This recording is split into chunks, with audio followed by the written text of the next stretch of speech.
Have you ever wondered how the atmosphere radiating out of a piece of art, or how the vibes from a special moment in life, or have you ever noticed how a neural network can reveal the hidden logic of our world? If you've ever wondered these things, then our speaker today, Peli Grietzer, he blends machine learning, philosophy, and art. In this talk, the feelings of structure in life, art, and neural networks. Peli will explore how vibes, aesthetics, mood, atmosphere can model the logic of our world. So let's get ready for a deep dive into this connection between art, life, and neural networks. And let's please have a warm welcome from Peli Grietzer.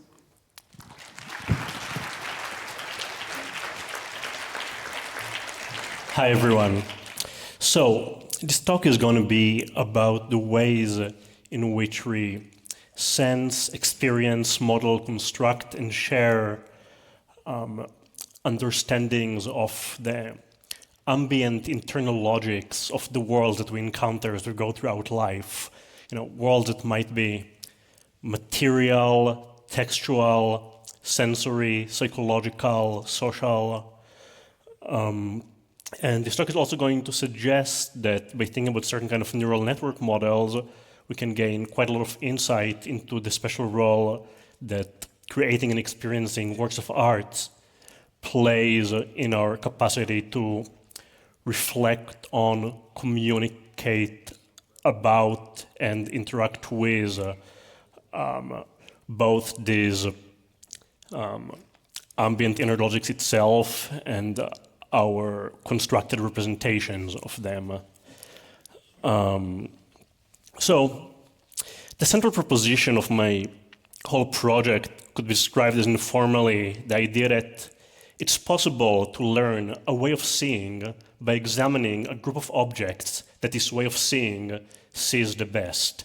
This is to say, for any sort of way of grasping the world in accordance with a certain kind of inner logic or mode of attunement, there is going to be some material or sensory constellation of objects that this way of seeing is objectively well suited to.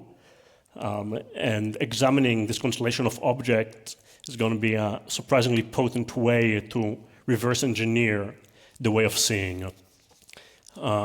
I take my cue in this project from the way in which compression-based representation learning neural nets, what you might call in the relatively broad sense autoencoders, not only learn low-dimensional representation spaces for data, but also learn a projection from each point in the input space, or the sensory space in which data appears, to a lower dimensional embedded submanifold within that sensory space. We might call this the canonical submanifold, the place where the ideal objects that the objects encountered in every day get projected into or compared to exist. A word of warning about my use of autoencoders, about which we're going to learn a lot more soon throughout this talk. The way that I'm going to be sticking with autoencoders makes this talk a little bit allegorical in one sense, which is that autoencoders as representation learners are really at their best when they're dealing with quite constrained worlds or systems of implicit gestalt or implicit systemic syntax. Autoencoders are great if you want to sort of extract or absorb the logic of the world of all images of Greek statues, or the world of all amoeba DNA codes. They're less effective, perhaps, if you're trying to deal directly with the kind of worlds that we'll be talking about in the case of human life world. Worlds that are at least at the surface level quite diverse and composed of ships and shoes and sealing wax, cabbages and kings, as the saying goes. However, recent research strongly suggests that diffusion models, which are actually really good at dealing with very diverse, at least at the sensory level, like sprawling universes of like data, are in some sense learning a system of interrelated local autoencoders. So there is hope, for like a pathway from the allegorical to the literal here, in principle. Okay, so what is an autoencoder? An autoencoder is a neural network process tasked with learning from scratch through a kind of trial and error how to make copies or facsimiles or imitation of worldly things. Let's call a hypothetical exemplary autoencoder S. We're going to call the set of all the inputs we give S for reconstruction, let us say many, many images of human faces, or many, many audio files of jungle sounds, or many, many scans of city maps, S's training set. Whenever S receives an input media file X, S's feature function or encoder function outputs a short list of short numbers, and S's decoder function tries to recreate media file X based on the encoder function's summary of X. Of course, since the variety of possible media files is much wider than the variety of possible short lists of short numbers, something must necessarily get lost in the translation from media file to feature values or code and back. Many possible media files translate into the same short list of short numbers, and yet each short list of short numbers can only translate back into one media file. Trying to minimize the damage in the training process, though, induces S to learn, again through a kind of trial and error, a fairly effective schema or mental vocabulary for its training set, exploiting rich holistic patterns in the data in its summary and reconstruction process. S's summaries or short codes become in effect kind of cognitive mapping of its training set, a kind of gestalt fluency that ambiently models its training set like a niche or a life world. So here we have a couple of illustrations of what an autoencoder would look like schematically. Now, what an autoencoder algorithm learns, instead of making perfect reconstructions, is a system of features or code that can generate approximate reconstructions of the objects of the training set. In fact, the difference between an object in the training set and its reconstruction, mathematically the trained autoencoder's reconstruction error on the object, demonstrates what we might think of rather literally as the excess of material reality over the gestalt systemic logic of autoencoding. And you say we can think of the reconstruction error of a well-trained autoencoder as telling us what about the material world exceeds what can be grasped through the structures and logic of transformation and variation and meaningful difference that the autoencoder managed to learn.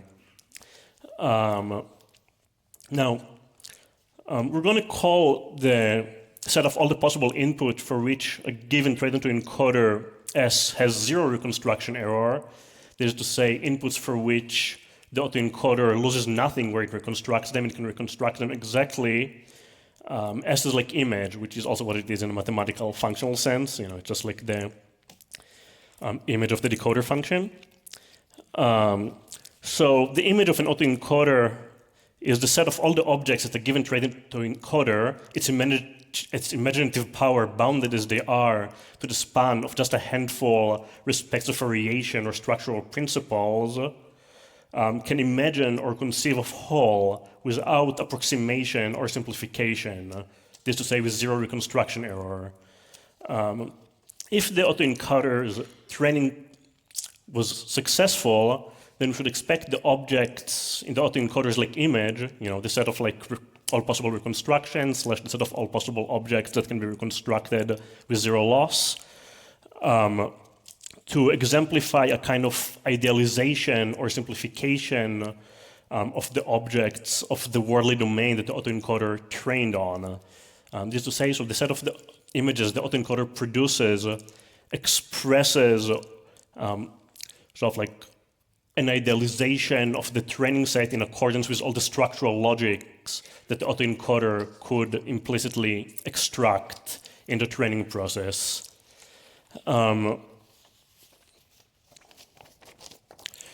Like some more illustrations of autoencoders.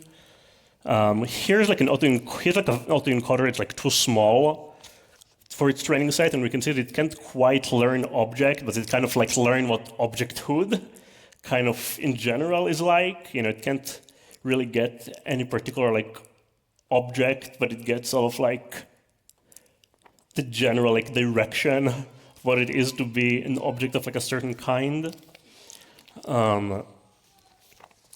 Okay, so what can we do with this idea of autoencoding? For one thing, I want to suggest that we can think about the so-called hermeneutics of suspicion, the classical 90s kind of subversive approach to reading and critiquing media, as a kind of model reversal process that infers from what is found and not found in the world constructed by a piece of media, a system of thought and feeling that makes certain real-world phenomena unthinkable, invisible, foreclosed to the order of things. The suspicious media critic would construct from observation of the media work, selection of phenomena, the way in which the media object or set of media objects kind of like curates reality, a generative model implicit in the work, and then find what is repressed or marginalized, and what sort of like falls within the gaps in the generative model that can be reverse engineered from the curation that the media object or the media system performs on the world. Like we find states of the life world that the generative logic of, let's say, like, Hollywood films or, cis-het sexuality or whatever cannot like generate. We find the material excess that falls outside the gestalt combinatorics learned by the system and expressed in its reconstructions. Now, I want to argue that systems of sense-making that we usually define by the excess material reality that they raise, that is to say that we define as like ideology when we do like ideology critique or media critique, can also be defined through the aesthetic unity of the material realities that they access best. We can characterize these systems not only sort of like intellectually by looking at what they can't produce or like can't model or like what drops out of their recreation of reality, but also characterize them through the unity or coherence or like aesthetic or like generative like logic of the things that they in fact can model very well.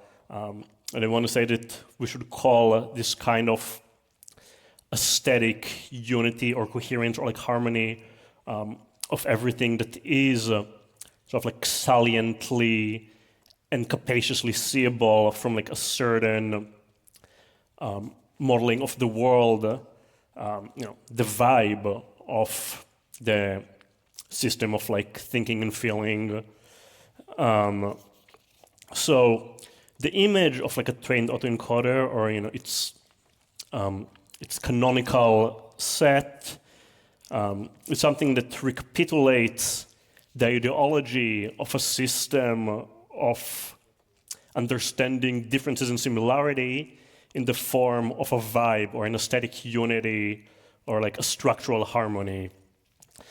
In my research with the mathematician Tomer Schlank, we observed that given the image of a trained autoencoder, given like its zero-loss set or the reconstruction that it produces, one needs only a small amount of samples to approximately reverse engineer the autoencoder's encoding system. That is to say, the system for understanding and representing the world, for comparing objects to one another, for like tracking similarity and differences that is implicit in the production of the reconstruction. If an autoencoder is a way of seeing, a way of foreclosing, disclosing aspects of the material and sensory world, the autoencoder's image, its canonical set, is the set of objects that this way of seeing sees most clearly most completely, and in which objects contains a concentrated dose of the essence of the way of seeing. So why should this be so closely related to the idea of like aesthetics or like vibe or something that like resides at the interface of like between the strictly sensory and the substantive or the structural? Well, autoencoders, we know, deal entirely in worlds rendered as sets of objects. Whatever deeper worldly structure an autoencoder's schema brings to the interpretation of an individual object, these structures must be somehow implicit in the mere act of grouping so-and-so objects together and thinking about them all at once. You know, this is quite similar to the Deleuze-Guattarian concept of an assemblage, if anyone's into that kind of stuff. So I want to think about this aesthetically accessible, surface-accessible, world-making echo of deeper structural logics in the matter of like collections of like objects viewed together as the mathematical substrate of what the writer/musician Ezra Koenig, which I'm here going to be quoting via the novelist Elif Batuman, describes as a vibe. I'm going to be quoting the novelist Elif Batuman. Elif talks about how it was during my research on the workings of charm and pop music that I stumbled on Internet Vibes, a blog that Ezra Koenig kept in 2006 with the goal of categorizing as many vibes as possible. For example, a rain, grey British vibe incorporates the walk from a barber store or to look at Wellington boots, to the Whitney Museum, to look at some avant-garde shorts by Robert Beavers, as well as the TV adaptation of Brightside Revisited, the Scottish electronic duo Boards of Canada, late 90s Radiohead, Global Anxiety, Airports, and New Jersey. A vibe turns out to be something like local color with a historical dimension. What gives a vibe authenticity and substance is its ability to evoke, using a small number of disparate elements, a certain time, place, and milieu, a certain nexus of historic, geographical, and cultural forces.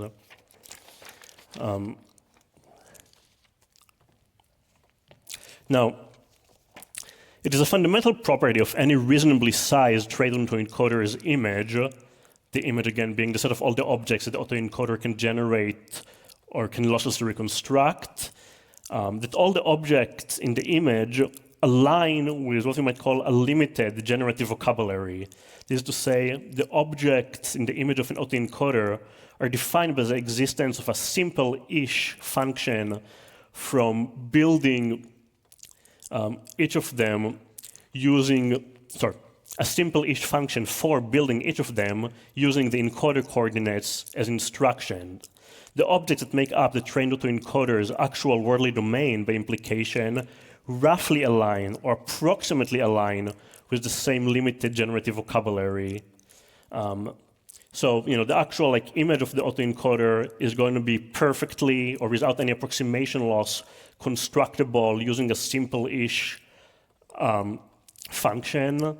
Whereas the training domain, if the autoencoder is successful at all, is going to be approximable by those simple-ish functions that can be also effectively encoded in a low-dimensional way.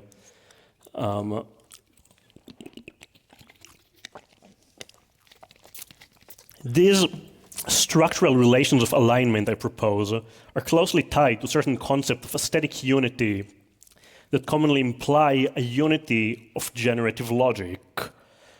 For example, both the intuitive and the sort of philosophical concept of a style or a mood, Stimmung if you're Heideggerian, or a tone. By way of paraphrase, we might say that the objects that make up a trained autoencoder's image are individually complex, but collectively simple. Here we can think about, Demoscene and 64K or however many K you want, intros, where there's nothing that makes any of the individual objects that you'll encounter in the intro particularly computationally simple, but when you take all of them together, the reuse of computational resources, means that an underlying unity can be like leveraged to allow to construct all of this with very constrained resources. And this is something we can kind of think of in terms of Kolmogorov complexity.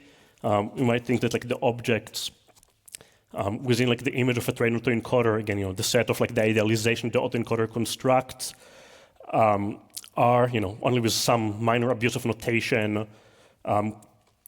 such that any sufficiently large collection of these like object is like low Kolmogorov complexity via our ability to like specify the smallish neural network and then specify the low-dimensional code for like objects using within like the generative code of the neural network, and therefore, to the extent that the autoencoder can produce an all-effective approximation, what the autoencoder is like telling us is that like the part of the world it can like model or touch on are like approximately local Kolmogorov complexity or have like local Kolmogorov complexity approximations.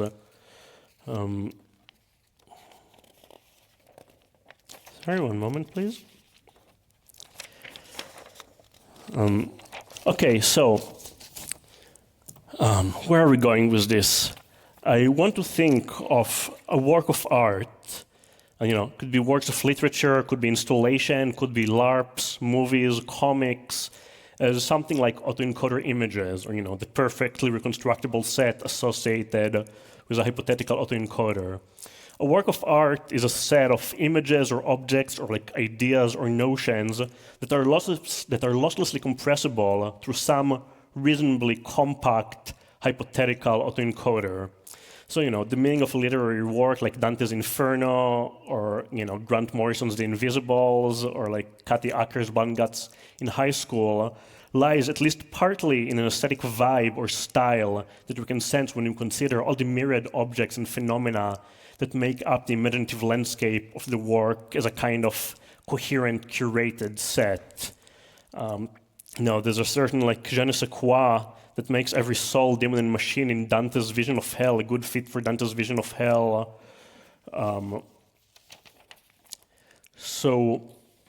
Now, suppose that when a person grasps a style or a vibe in a set of worldly phenomena, part of what she grasps can be compared to the formula of an autoencoder trained on this collection of objects.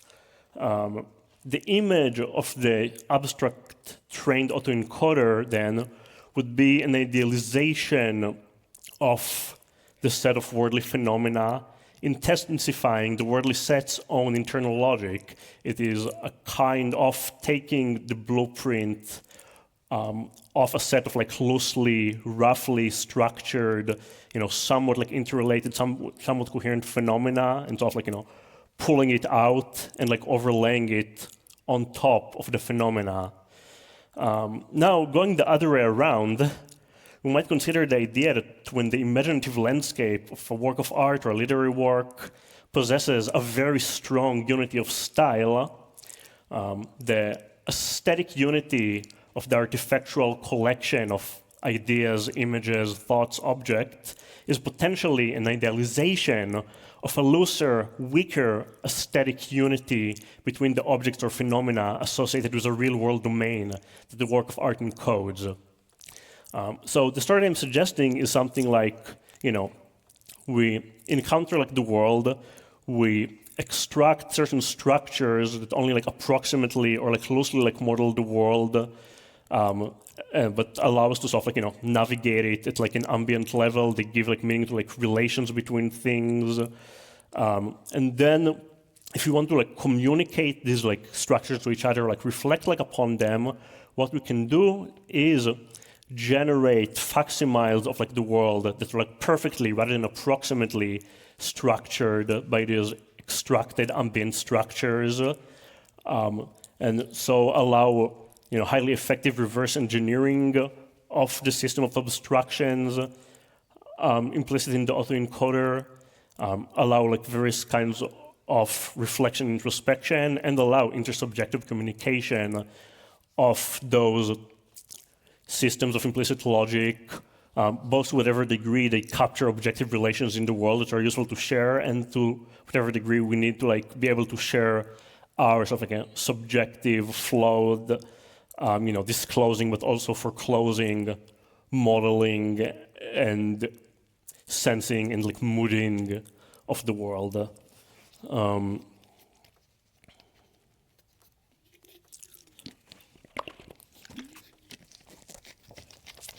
So my proposal is that kind of dense vibe, tight vibe, overwhelmingly drenching everything vibe in the imaginative landscape associated with a work of art potentially acts as a schematization or structural representation of a loose vibe of the collective objects and phenomena of a real-world domain. I would offer similarly that the dense aesthetic structure in question thus potentially provide a schema for interpreting the objects of phenomena of a real-world domain in accordance with in accordance with the systemic gestalt given through the imaginative landscape of the literary work. Sorry, this was kind of like a needled repetition of what the previous sentence just said. I apologize. For example, we might consider the imaginative landscape of Franz Kafka's corpus. It is not very outrageous, I believe, to offer that a Kafka text operates as just this kind of aesthetic schema for the unity or the affinity of a collection of real-world phenomena. A reader of Kafka learns to see a kind of Kafkaesque, Kafkan logic or like structure at play in such like diverse phenomena as the experience of going to the bank, the experience of being broken up with, the experience of waking up in a daze, the experience of being lost in a foreign city, or the experience of police interrogation. In part, by learning that surprisingly many of the real-life nuances of these experiences can be well approximated in a literary world whose constructs are like fully bound to the extremely exacting, extremely constrained, extremely at least to my intuitions, similarly sort of like, computationally sparsely generated aesthetic rules of like Kafkan construction. We learn to grasp Kafkaesque aesthetic logic in certain worldly phenomena, in other words, partly by learning that the pure Kafkan aesthetic logic of Kafka's literary world can generate a surprisingly good likeness of these worldly phenomena. How much time do I have left? Sorry? 12 minutes? Great. Now,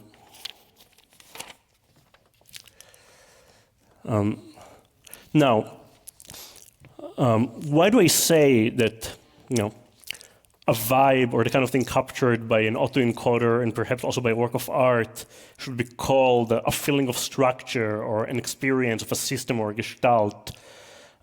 Perhaps the best conceptual bridge from the raw aesthetic unity that we associate with an autoencoder's like image or with an exceptionally coherent work of art to a kind of systemic gestalt modeling of reality is what we might call the relation of comparability between all the objects in a trade autoencoder's like image. The global aesthetic unity of the objects in a set fit for autoencoding, I propose, is not just technically, but also conceptually and phenomenologically inseparable from the global intercomparability of the objects in this set. And the global intercomparability of like a set of like objects is not just technically, but also conceptually and phenomenologically inseparable from the representation of these like objects as states or like parts of a system.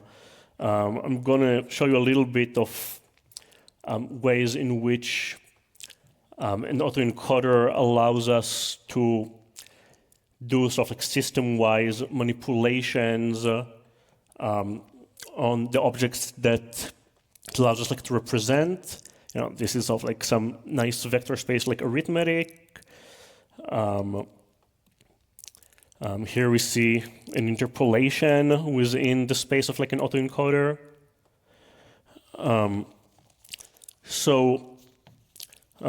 Learning to sense a system and learning to sense in relation to a system, learning to see a style and learning to see in relation to a style are autoencoders or not autoencoders more or less one and the same thing. If the above is right, and then a static unity of the kind associated with like a style or a vibe is immediately a sensible representation of a logic of like difference or of change or of like meaningful transformations between intercomparable things,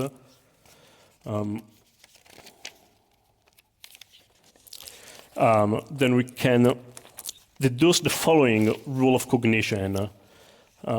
Functional access to the data analysis capacities of a trained to encoders encoder function follows in the very long run, even from appropriate style perception or like vibe perception alone. Learning to recognize a style or like a vibe is, at the heart of it, the same thing as learning to see the inner logic and inner relations of comparability or of like transformations of like system states among the things that live within that vibe or style. Now, one reason that the mathematical cognitive trope of autoencoding, as I've been presenting it, matters, I would argue, is that it describes the bare first act of treating a collection of objects or phenomena as a set of states of a system rather than a bare collection of objects or phenomena. It's the minimal ambient systemization that raises stuff to the level of things, raises things to the level of world, and raises one thing after another to the level of experience.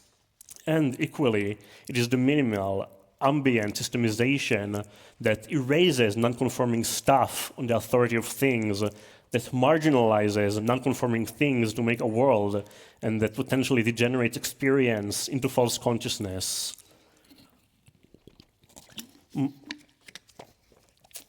In relating the input space points of a set manifold to points in the lower dimensional internal space of the manifold, an autoencoder's model makes the fundamental distinction between appearance and substance, or surface and structure, that turns the input space points of the manifold into a system's range of visible states rather than merely an arbitrary set of phenomena. The parallel aesthetic unity in a world or in a work of art, what I've called its vibe, is arguably in this sense something like a maximally objectified variant of Heideggerian mood, or like Stimmung. For Heidegger, famously, mood is a kind of presumed view of the total picture that conditions any specific attitude towards any particular thing. It's the fundamental placing of an object or like experience or like sensory instance within a space of like possibility, a space of similarities and differences, that turns it into an event. So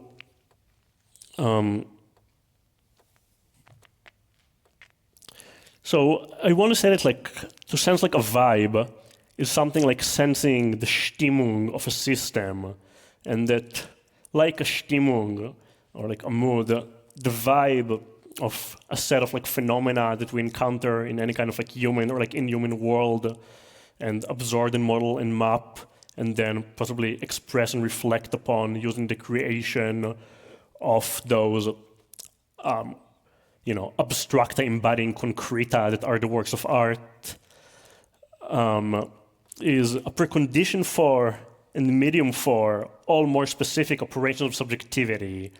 What autoencoding gives us is something like a system's or a world's basic systemhood, basic worldhood. It's, barest having a way about it. It's basic how it vibes. Thank you so much for bearing with me.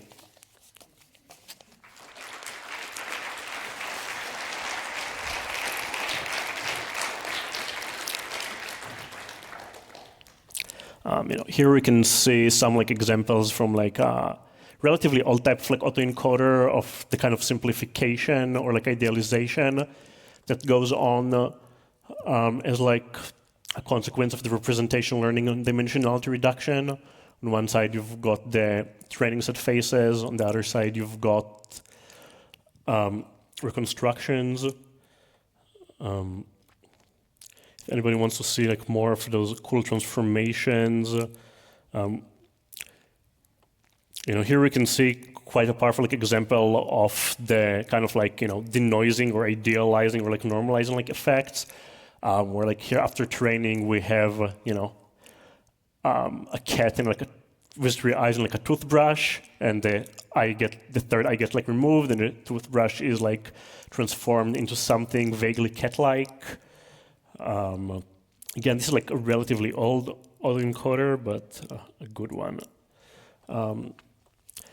I would love to start questions early. I believe I must have tried your patience like enough with this very labyrinthine talk. We have a microphone in the middle of the floor for anyone who's here live that wants to ask questions, and you can queue up there.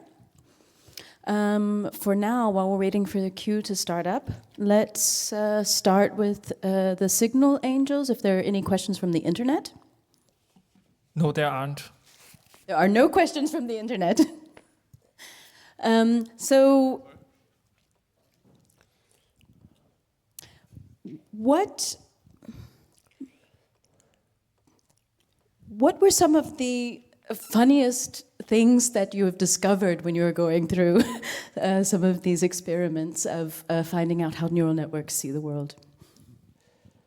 Man, I'm not sure that I have like a really great answer to this. I think like personally, like many people, I'm really fond of these sort of like, too small network like examples where, it seems like it can't learn any objects, but it can learn objecthood.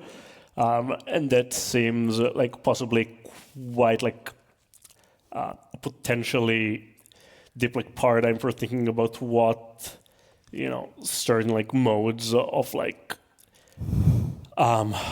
semi-developed perceptual like fluency might be like, perhaps sort of like infant consciousness, or when you've done like truly too much like acid, but also like this is like fascinating because like suggests the fact that these are like recognizably objects without recognizably being any particular like object.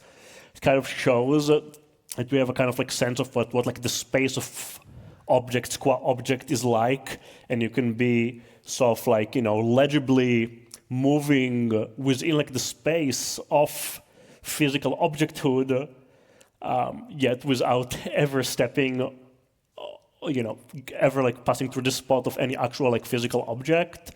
So we can think of something like these like images as perhaps demonstrating like an autoencoder that is sort of like learned like enough to learn the vibe of like objecthood or stuff like physical like worldhood or of like imagehood, but hasn't like learned like enough to, leverage it into any more specifically conceptually viable manifestation. Okay. So yeah, I'm quite fascinated by those instances of like objecthood as such, or the objecthood vibe, or objecthood space, and the ability to dance around it without any actual objects. Okay, it looks like we have 2 people at the microphones. I'll take microphone number 1. Hi. I was thinking about Susan Leigh Starr and her concept of silences, which are basically things that are omitted by systems. So, for example, applied to the encoder would be something that the encoder doesn't see based on the data it was maybe created with. How would you transfer that into your vibe concept? So what would be the vibe of these silences? So I think, not to say Heidegger again, I guess like, using like Heidegger to talk about like machine learning stuff is my weird anti-Heideggerian revenge act. But, I think there's something to the idea that like, foreclosing and disclosing always like go like together. and any kind of, encoding or like reconstruction or representation that can bring out structure and like track structure can be also characterized by what it resolves or what itself like locks itself into treating as like noise or as like intractable variation or like irrelevant variation or like unthinkable variation. And I think, as I mentioned sort of like earlier in the talk, one of the things that like interested me is this like idea that like, usually when we do this kind of like exclusion-based like analysis of like aesthetic objects or like media objects or sort of like, culturally propagated systems of like sense, we do it in a, fairly explicit concept-based like way of saying like, oh look, this and that kind of like sexuality is like excluded from like the space of like possibilities like imparted to us by like such and such like a TV show or what have you. And I'm really interested in the idea that there is a kind of like duality here where you could also be looking at the kind of aesthetic coherence or like unity or compressibility, even like, in generally computational like terms that is to be found within like a certain either like constructed like social world or its aesthetic or like media representation and experience of like the presence side of like the absence, experience the kind of like presence and like unity and interrelatability that is the twin of like the exclusion or like the silencing. Partly, because I think this is typically something that we will be experiencing more in a kind of like, aesthetic, poetic, ambient, like hard to like articulate like mode. So yeah, I'm very interested in the idea that like, you might think of it like the vibe ideology or the coherence / like silencing duality and what it tells us about the relationship between sort of like aesthetic immersion in a cultural system or presentational system and a kind of more, theoretical social analysis of it. Okay, there's another question at microphone number 4. Mine is kind of similar to what was asked before, but so the idea of overfitting when training autoencoders, how does that relate to the relation of cognition and autoencoders in the theory? So this actually allows me to talk about one of my favorite things, which is like one way to think about stuff like, I have like fairly in some ways like traditional romantic views of like works of art. I believe like works of art are magic. And one way to think about stuff like, oh, what makes like works of art like so magical is like, well, a work of art is an object you can't overfit on, where the idea is something like, you can have like an autoencoder and you can have like the training set of the autoencoder and you can have the set, of the reconstructions, what I call like the canonical set or the image of the autoencoder. And now if you have like a fresh autoencoder and you want the fresh autoencoder to sort of like learn what the trained autoencoder like already knows, if you train on a small sample from the original training set, if the sample is pretty small and you train a lot, you're going to like overfit like crazy. You don't want to reach like a loss on the training set that's like lower than what the original autoencoder like had. But if you train on like a small to medium sample from the autoencoder's reconstructions, what I call like, like the work, what in my analogy is like the work of art, then you can, you can basically get to full interpolation. You can like get like the error like down like to 0, and you will still like learn exactly what the original autoencoder like learned. So the idea is like, the work of art is a kind of, distilled, idealized like object that contains everything that we extracted from the original objects of the world, then it means that, yeah, that one could like train on it and never ever like overfit, because like every, last like drop of, sort of like material content in the sample from the idealized set like reflects learnable structure. So you can think of like work of art as a kind of like, paradise in which like there is no overfitting, in which you can sort of like drink and drink and drink from like the fountain of harmony and coherence and compression, and never get poisoned. I have a follow-up, if you have time. Yeah, I think so. Do we? Okay. Yes, go ahead. So then, following from this, the idea of style transfer. So let's say you have 3 autoencoders, and you feed the outputs of the first 2 autoencoders into the second one, the third one. Now, the third one is bound to learn from the first 2, right? And it's bound to kind of combine the styles. That kind of relates to how artists learn from each other. And you can see the style moving over time through like different artists and generations. Do you think that has something to do with autoencoders as well? Yeah, I think, vibe has to be like a multi-scale concept.